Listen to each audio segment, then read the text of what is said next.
This week's episode, we are installing plank flooring. Just another sunny day in Southern California.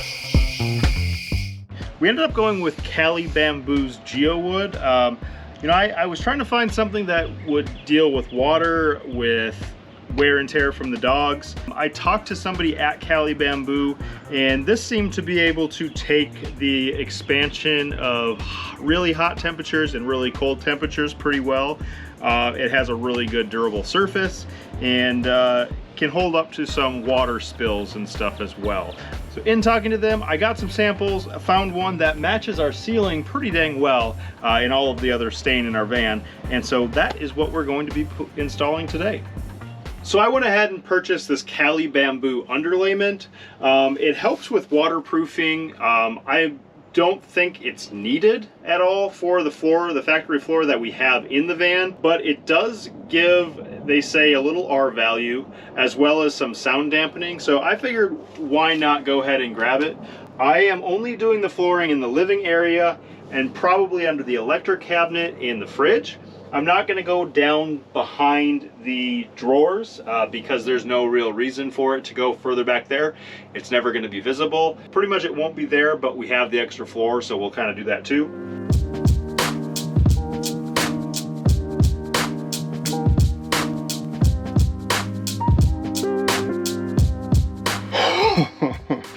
So honestly, I thought this was going to be a half-hour job, and it has been 2 hours.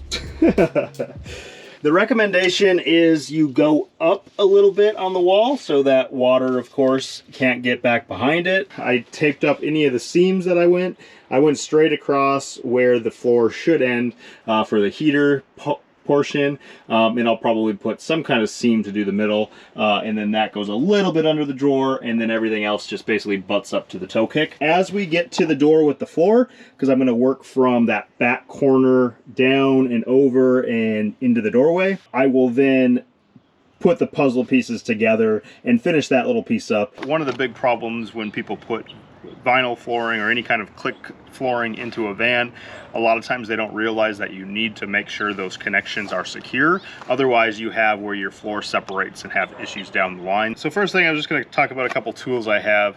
So this is a block that will connect to the edge so that you can hit it and get the locking piece to lock in. This one is another one that goes on the board and connects from behind, and then you take your hammer and you can pop it on this and it'll get that locking edge on the other side in. Those are a couple tools that I definitely would recommend. I'm just going to set a couple boards out, kind of look at the grain patterns, pick for the living area the ones that are closest to our ceiling. I know this box has a few boards that are definitely a lot darker and definitely clash a little bit. So I'm going to see that I can't get all of the same boards in the living area that I can to kind of just match the whole van. And then the ones that are under the bench and all that, those will be the ones that we kind of are a little bit darker and ones that we don't maybe prefer with matching the ceiling. I guess the first thing before we start getting these in, we need spacers. Cali Bamboo suggests 3/8 inch from each piece. One reason I didn't put the flooring in everywhere was because if you nailed something into it, screwed something into it, it doesn't leave room for expansion. They suggest leaving room for expansion gaps, so that 3/8 inch gap all around will do. All right, so I grabbed a scrap piece of wood out of the shed, went ahead and measured out a 3/8 inch spacer so that we can use these up against the back wall, on the bench seat, under the toe kick, so that we have a expansion gap for all of our flooring. So I went ahead and after I figured out where that would be, I set up a spacer or jig, I guess you could say, to be able to just make a bunch of cuts. So I'm just going to cut a handful out of this board so that we have them in the van. Well, now that I got spacers, I need to cut boards to have staggered pieces. So I'm going to do a half, a quarter, and 3/4. And the thing you got to remember about it is you're not just putting any board together. You have to make sure the groove will line up, or where the cut line is. If there's no groove at all, like no click piece, that is what goes on the outsides. So you won't be able to connect the floor at those cuts. So we're going to go ahead and pad the wall probably be the first thing. The piece here, that will be facing out. Some people will put the flooring in first and then figure out spacers after the fact, but I'm going to try to see that I can't do this 3/4. Pop in the... So you want to get kind of started first. They won't do a good job of clicking in until you get enough pieces together. The best bet is clicking into the outside board first, and then usually you can kind of slide it down the track to get it to the corner one. And now things are a lot more sturdy than they were. So we'll go ahead and hit that end piece and see that we can't get that one to click into place. So one thing I wanted to mention, I slipped my spacers out so that, because one of the seams wasn't working well and the whole board's kind of got shifted. One thing that I learned watching YouTube videos was painter's tape. If you go ahead and just add it on there, you can pull the whole board away nice and easy. And when you just do it with your fingers, it's very difficult. So that way you can do it pulling it away pretty easily. And then you can get your spacers back in and make sure that you have the correct space that you need. Once you get to the end here, you know, this is going to be a piece that you have to cut. So we have that 1/4 piece off of the 3/4 piece that we had on the other end that we'll be able to use here. So one way I've learned to be able to figure out the space that you need, you can flip the board over and that'll show you where your spacer and your edge piece is that needs to go inside this board. So then all you're doing is cutting it off here, and it should be giving you the extra space that you need.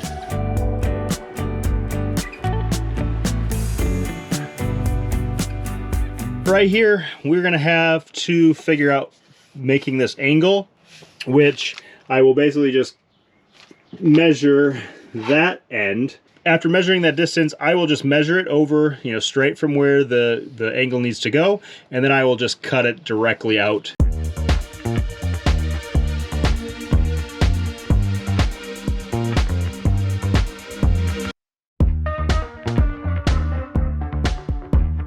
So under the toe kick, I am ripping boards down along the seam just a little bit. I cut this board. I forgot to mention I jigsawed out the corner first, so it will sit back where it needs to. I don't know if you can see that on camera at all, maybe with the without the shadow, but there is white showing from the actual, you know, groove in here, and it's only in certain spots. So it's almost like this board and this board are, you know, one's going further that way and one's going further this way, so it's not lining up perfectly. I'm gonna call it a night. We will pick it up in the morning. Good morning. So back to the floor. One of the things, I pulled this board out here and realized that there is, like, it looks like maybe in shipping it was dropped on its edge. It kind of cracked that piece, and this is very cut up. So I don't know if that's part of why this board wouldn't seat well. You know, going through, there were some further down the way that weren't seating well. So I might start pulling some of these out, and I actually might cut a couple boards to go into those two cabinets and be able to start those at the same time so that I don't have to try to lift up and get them in after the fact.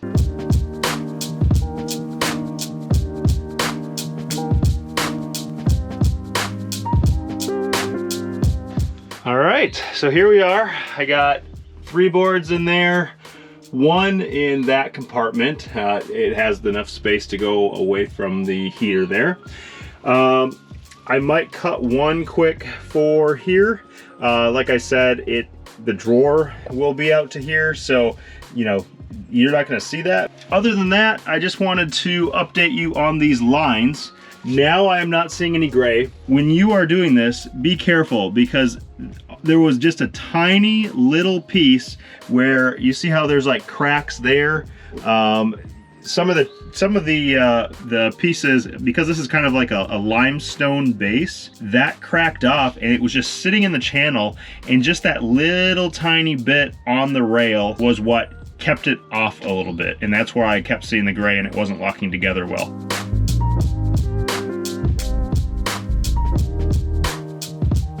So I just got to the last board here and it butts up right to this edge. So I'm gonna go ahead and cut the piece to fit the doorway, and I'll have it go all the way out to the edge here, and also tuck in underneath here.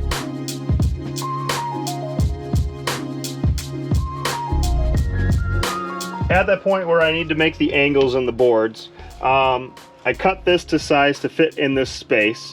But to get the angle, I decided I'm just going to take a piece of wood, butt it up against it, find the spot where I know I need to cut it off at, make sure that that is straight with the board there on the side, and then just draw a line the opposite end.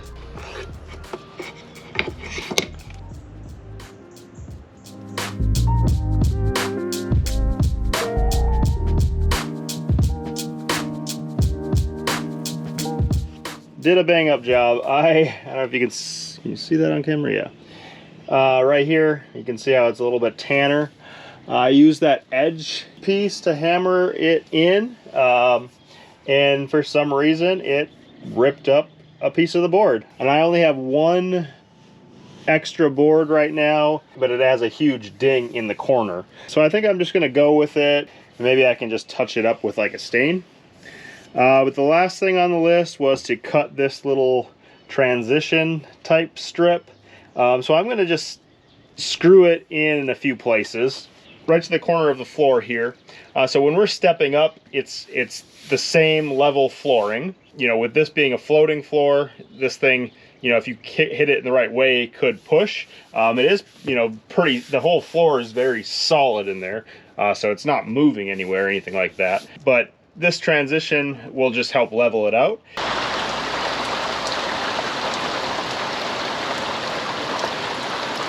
It's been about 2 days now, and we had rain nonstop, pouring rain. Everything is still wet. I went to Lowe's, bought this quarter round that has 3/4 on one side and about 1/4 inch on the other. Looking at that butt up against our seam, it completely covers it. I'm going to go ahead and cut pieces to fit around the stair, the cabinet here, and then underneath the toe kick as well. One of the other things I picked up was this vinyl stair edging. Once I pulled out that aluminum track that was sitting here, this sits perfectly over the gap and sits perfectly flush down so you can't see where the insulation is. I'm gonna figure out cutting this off, screwing it into that piece we cut to, you know, for the expansion gap, and then figure out screwing it into the actual subfloor here. I think this will be very durable. It'll hold up to abuse. And then for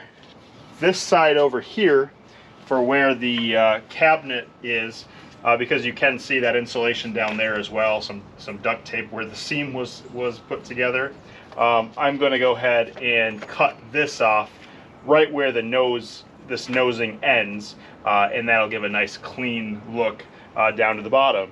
So perfect fit. I got that angle to match up perfectly, so you can't even tell that there's a gap on this wall here, and this one lines up. All right, so we got that placed in there. I practiced with a bit to try to sink the head of the screws a little bit. I ended up marking off 6 spots across that I'm going to try to center those screws. I already centered that board underneath it, so hopefully it'll go through that floorboard into the subfloor, and then when we put a screw in, it'll leave a nice clean hole.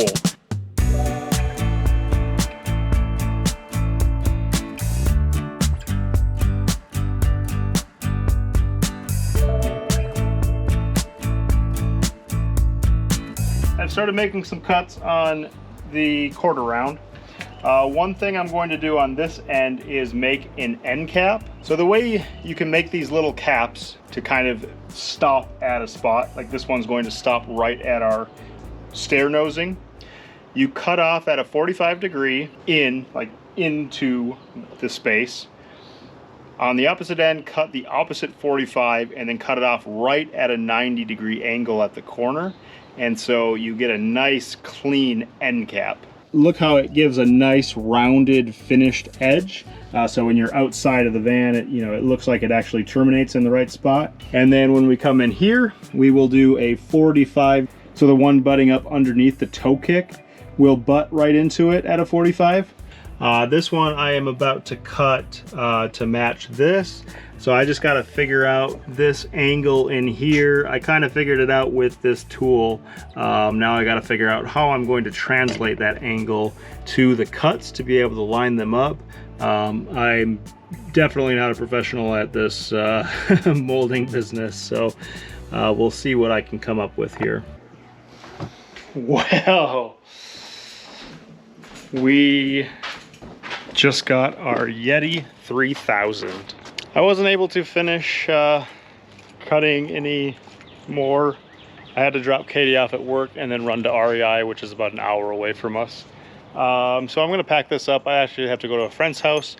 They are moving to Alaska, and I'm going to help them pack up a trailer to get their stuff out of their house. So we will pick this up tomorrow. Hello. So rain for days. Seems to be North Carolina's thing. I think we might have to think about moving out of this state. So right before the rain came, I figured out this angle here. So that butts up in there, this butts up in there. The last thing I gotta do, I'm gonna cut it off at the end there. I'm not sure how I'm going to do all the uprights. I think for the most part, those will just be under this one's going to be a drawer that pulls out. So I think those are just going to be basically underneath the front of the drawer. Well, got the stain out, got these all finished up. I did glue on a little turn for where the cabinet is, so that sits in and butts up nicely on that upright. So we're gonna go ahead and get these all stained. I got a new toy today, the Milwaukee brad nailer. Maybe overkill, but I think it'll come in handy moving forward. So I'm gonna go ahead and pop in a handful of nails across the way. I bought a 3/4 inch brad nail so that it wouldn't go through the uprights. This is 3/4, so it's not too big a deal, but our step is all 1/2 inch Baltic birch. Later on this side, where this plastic is, I'm just going to use some adhesive to glue it right to the side of it.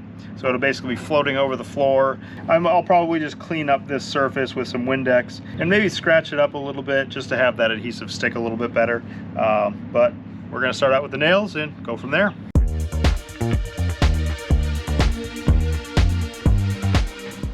It's all in.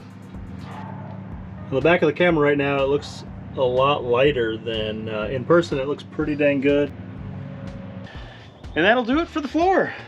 Glad to have that all in. This piece ended up looking pretty decent.